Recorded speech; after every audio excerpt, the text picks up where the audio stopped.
So the last video that I posted was my Ren Faire adventure, and I promised that I would give a little talk about it afterwards. So this is my review of the Ren Faire and some little tips sprinkled in as well, because why not? So to preface, I didn't go into the day great, feeling great. Honestly, the outfit that I wanted to wear, like I said in the video, did not pan out. Things didn't come on time. Things that came were the wrong color.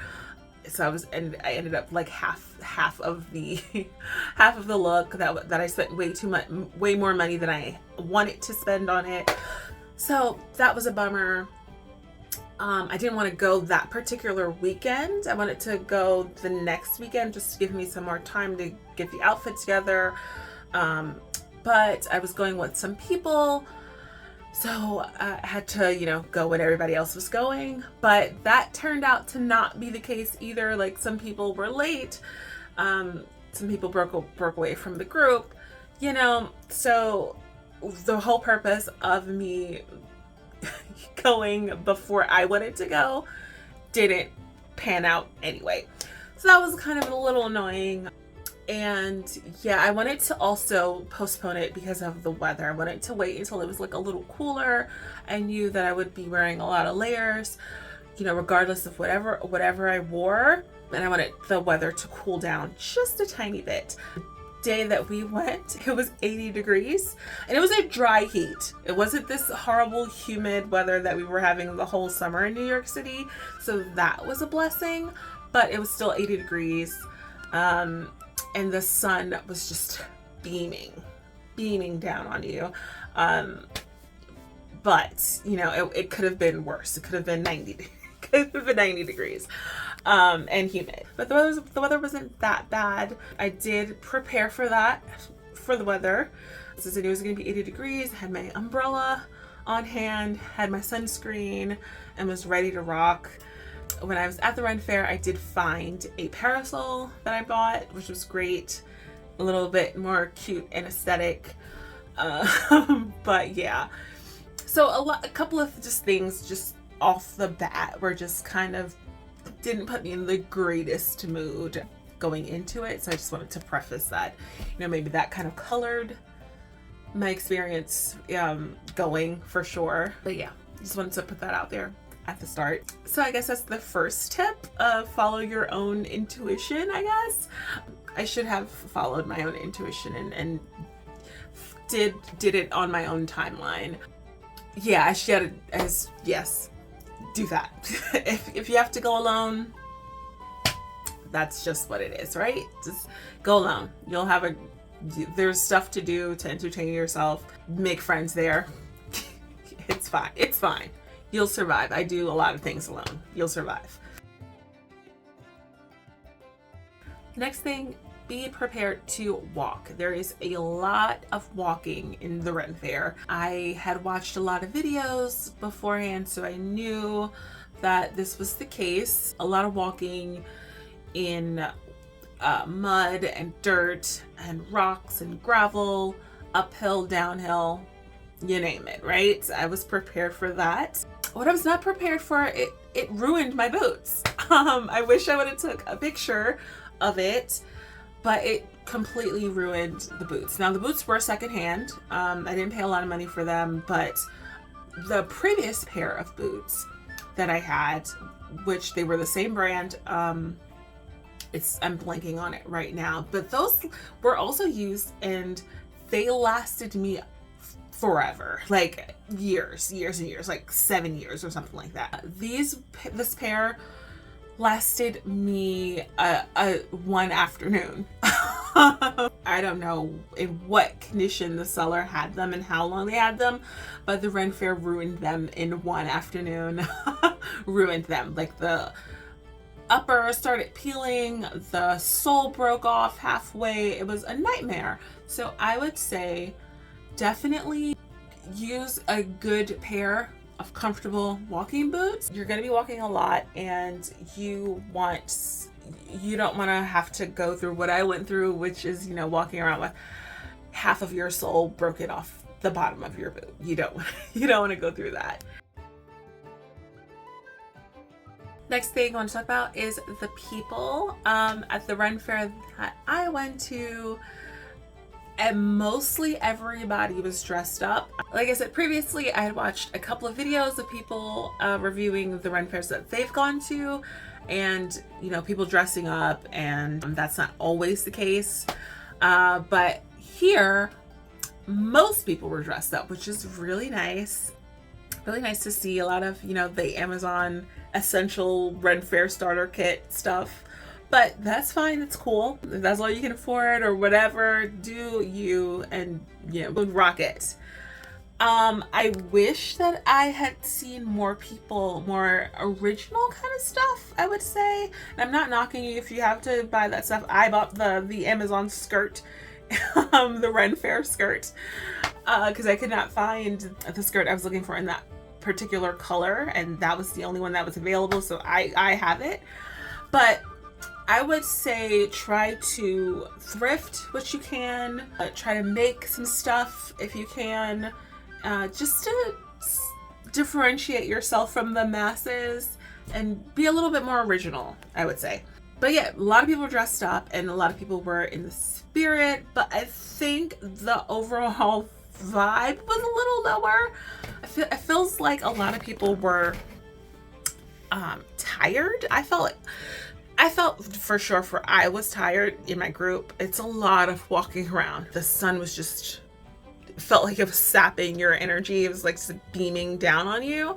So the energy was low, and like the performers were basically every performer that I went and saw, they had to remind the audience, like, okay, you can clap at this moment, you can cheer, you could be louder.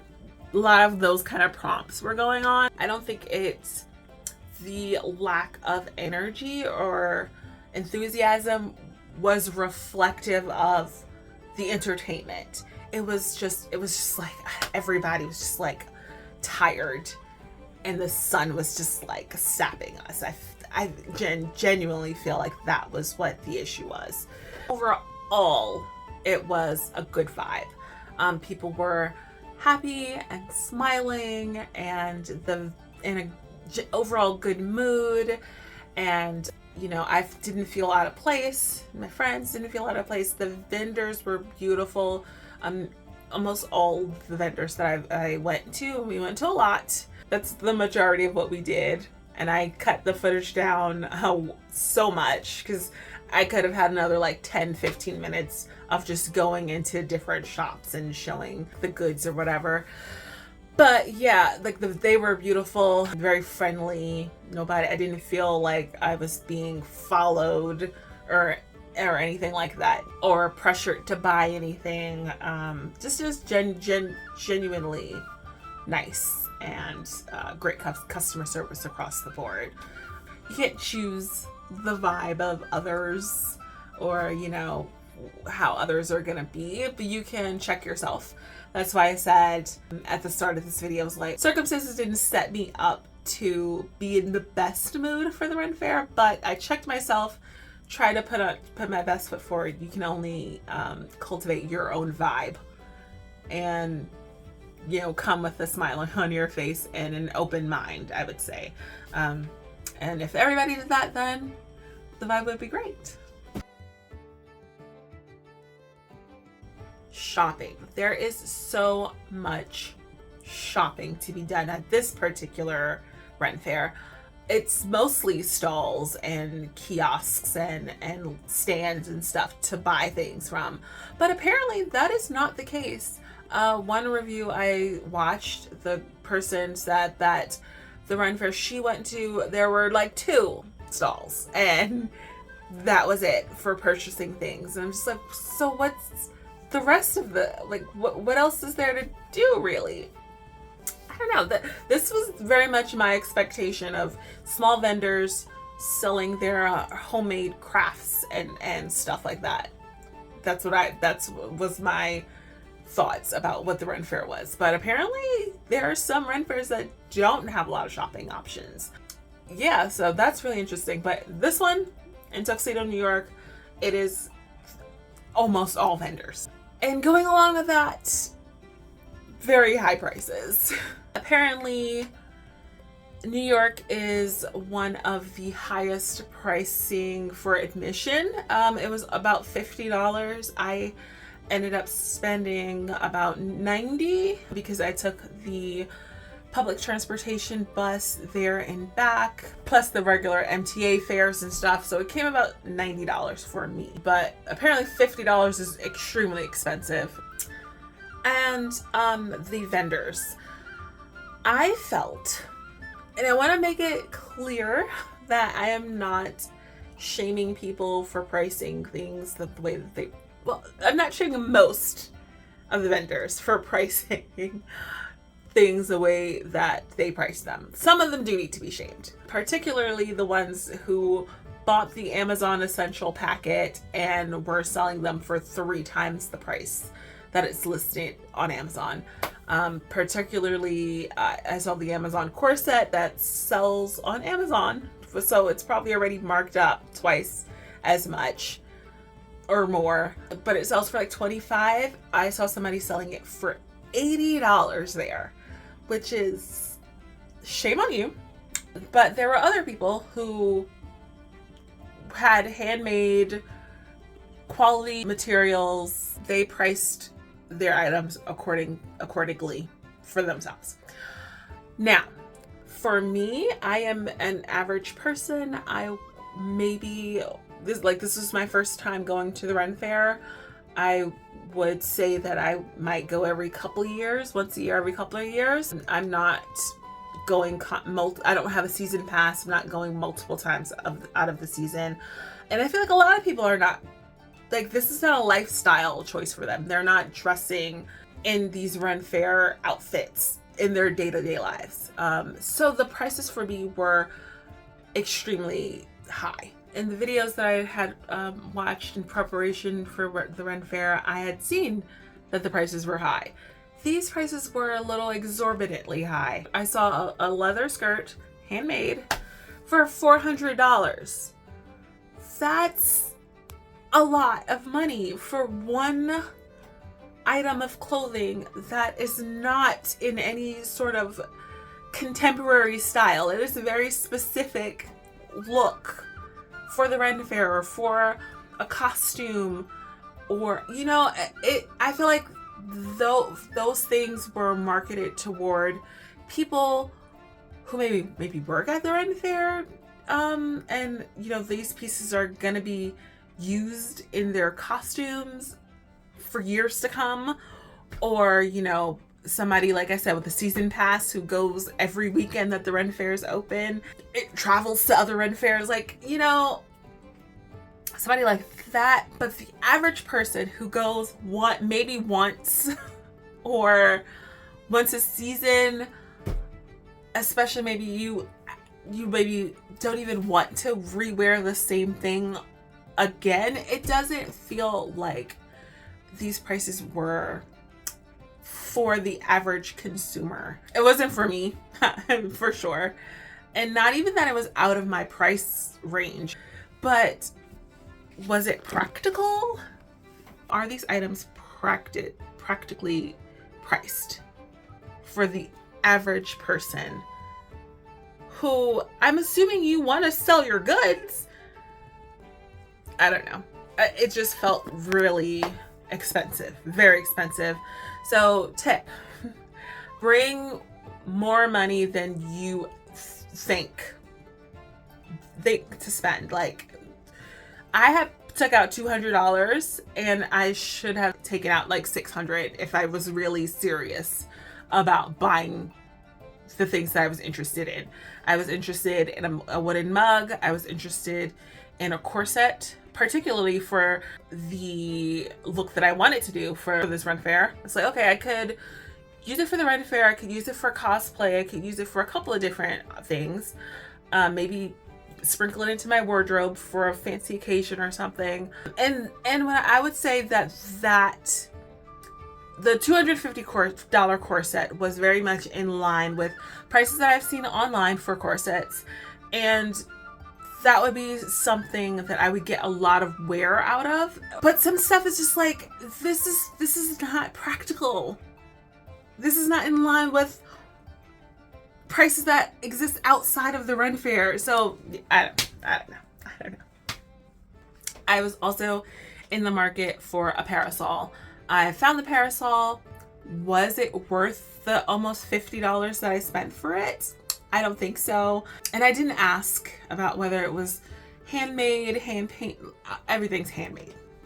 But if it was mass produced or anything like that, it seemed like it was, handmade and like one of a kind and stuff like that, or very few of a kind.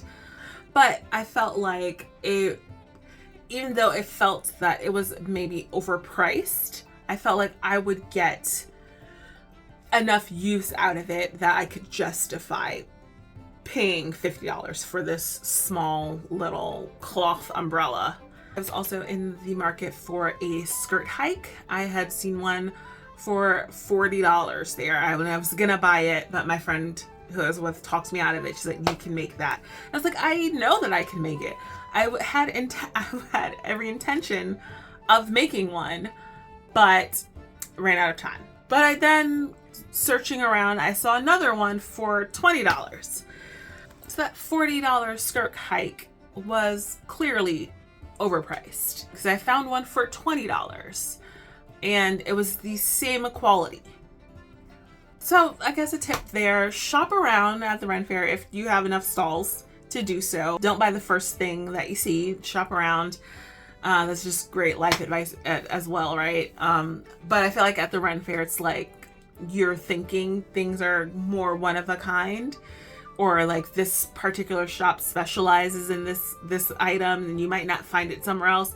Still shop around. Now moving on to entertainment. The entertainment was fine. You have lots of different things to see and do. Comedy shows, music. There's some animal shows. Super cool, super fine. It's great to go and watch them. And that's like, it's built into the programming. They're free or included in the cost of admission. You don't have to pay extra. My only gripe with the entertainment was that they were short shows, maybe half an hour, at least the ones that I saw. And about half of that time, or like a good portion of that time, is the performers trying to get more people to come and watch and asking for tips. I don't know how the performers at the Ren Fair get paid.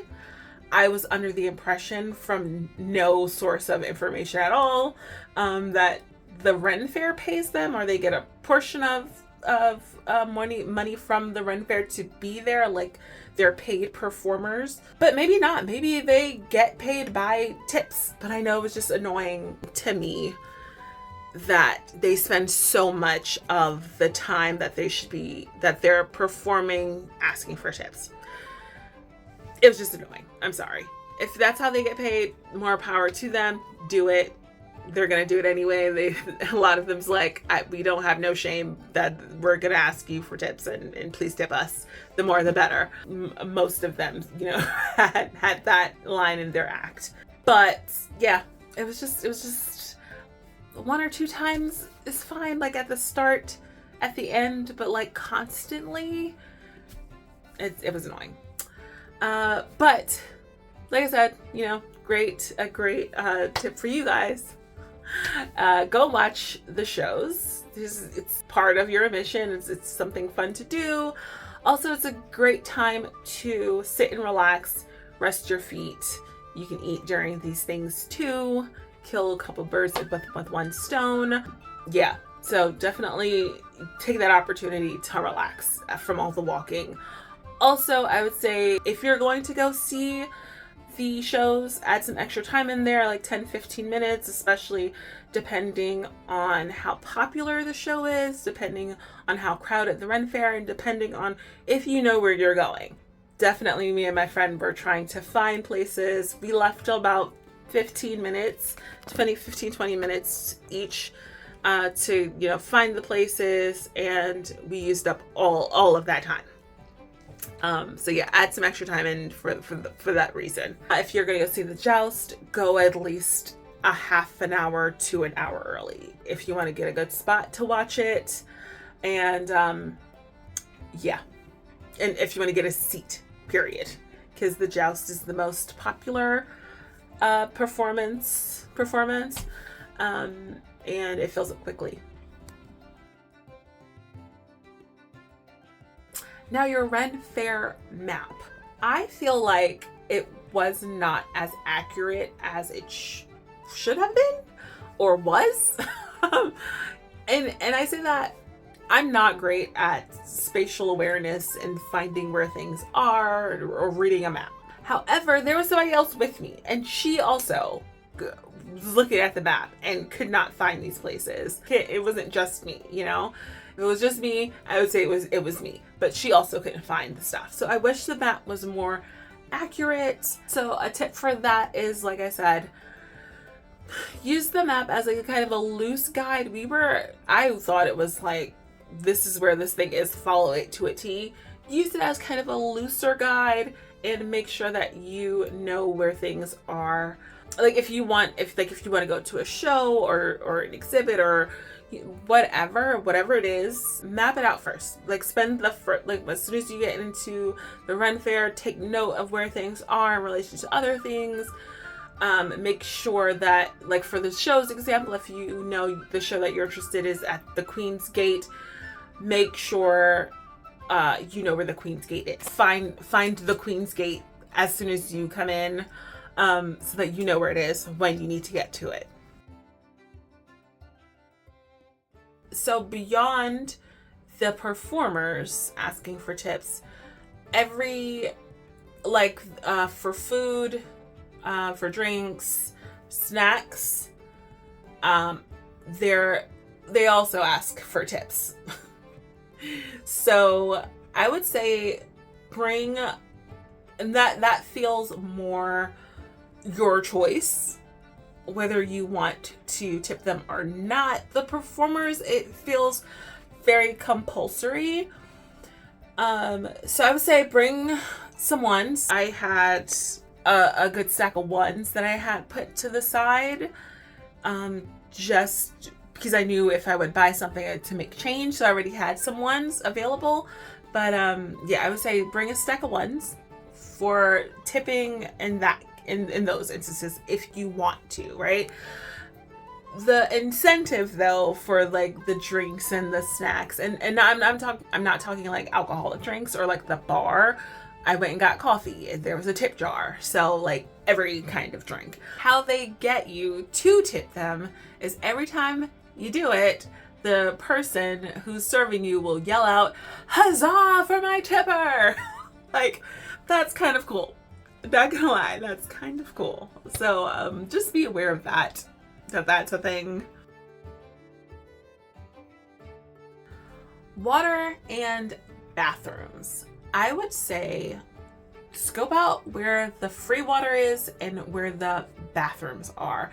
Not the porta potties, the bathrooms.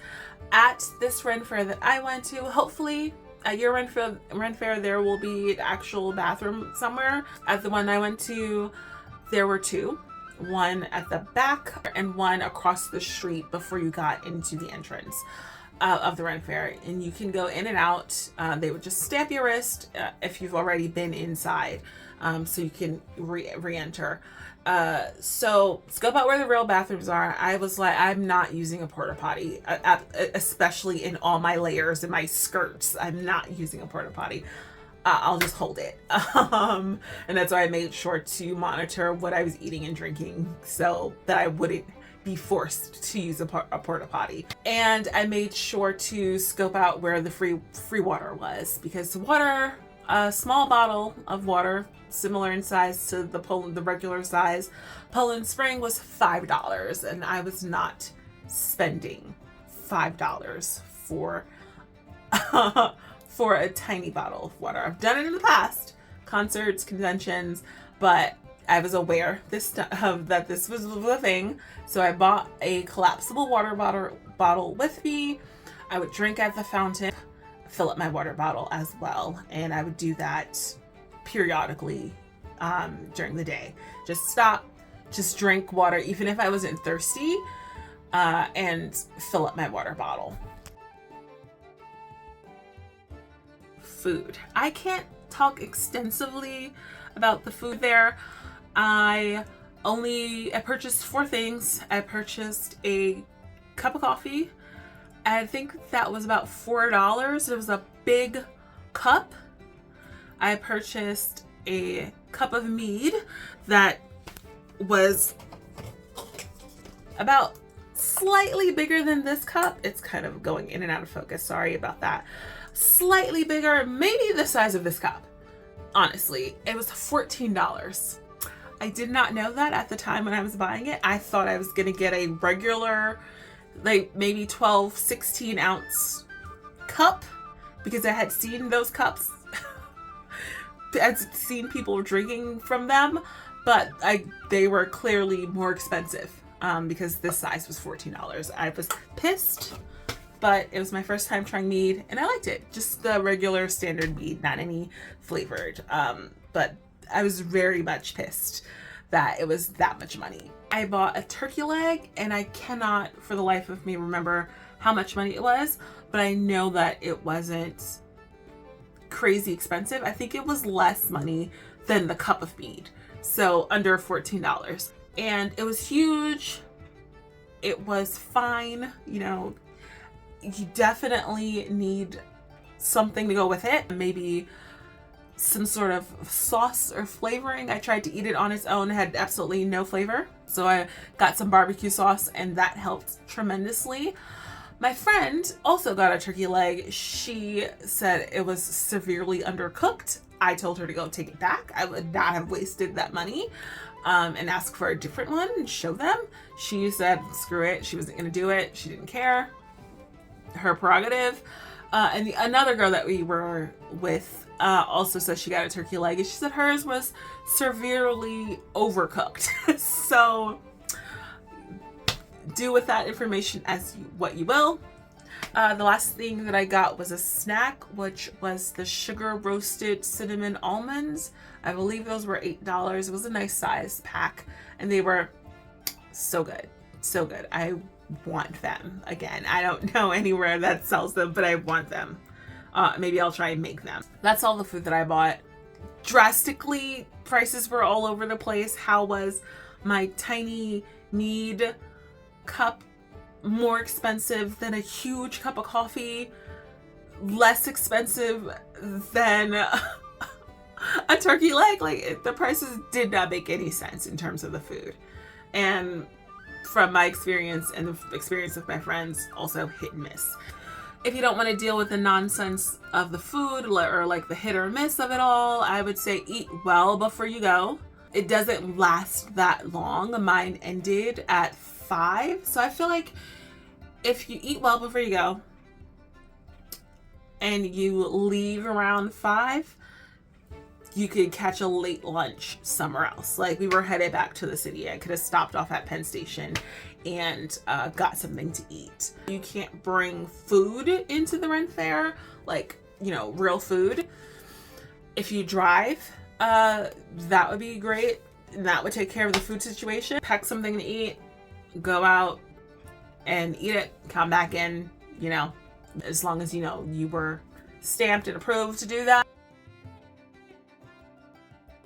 Last but not least, be aware that there are other things to do at the Ren Faire. So there's archery, games, there's rides. I saw like a guy, he was standing behind a wooden wall with the face cut out and people were throwing tomatoes at him.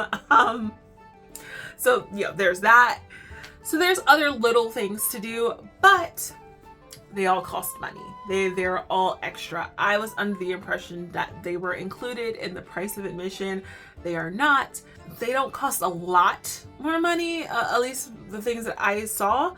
But yeah, there's extra little things to do that do cost money. There was the VIP seating for the joust that cost extra, which I think that's actually kind of worth it, because when I went to the joust, I barely scored a seat, and the sun was beaming directly in my face. The joust, the VIP joust area, all of it was covered. They give you a little flag and also like a drink or something, a drink and a snack.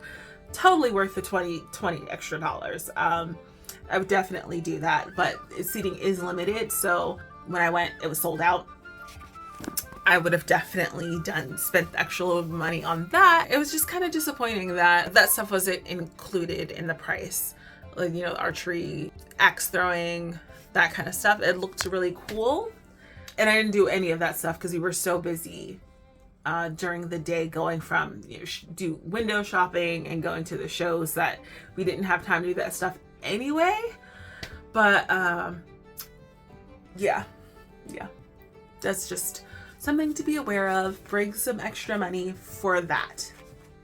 Overall, the experience was cool. I'm glad that I went, but I would definitely try to go to a different Ren Fair if I were to ever go back to the Ren Fair. The person who ranked the 6 Ren Fairs that she went to really enjoyed the Texas Ren Fair, and that's, I believe, the biggest Ren Fair in the world. And she also really liked the LA Ren Fair, which was, I think the LA was the first in the world. So either one of those I would definitely like to check out. Also, considering Ren Fairs are vastly different from place to place, I can't say that I would, you know, not go to one again. Would I go back to the New York one? Depends. But I would definitely like to try out a different one. But yeah, y'all, that was my review and some tips of the New York Ren Fair. Have you ever been to a Ren Fair? Are you interested? Are you interested after this video? Let me know. And I would love to hear about your experiences. Leave them in the comments below. And I'll see y'all in the next video. Bye.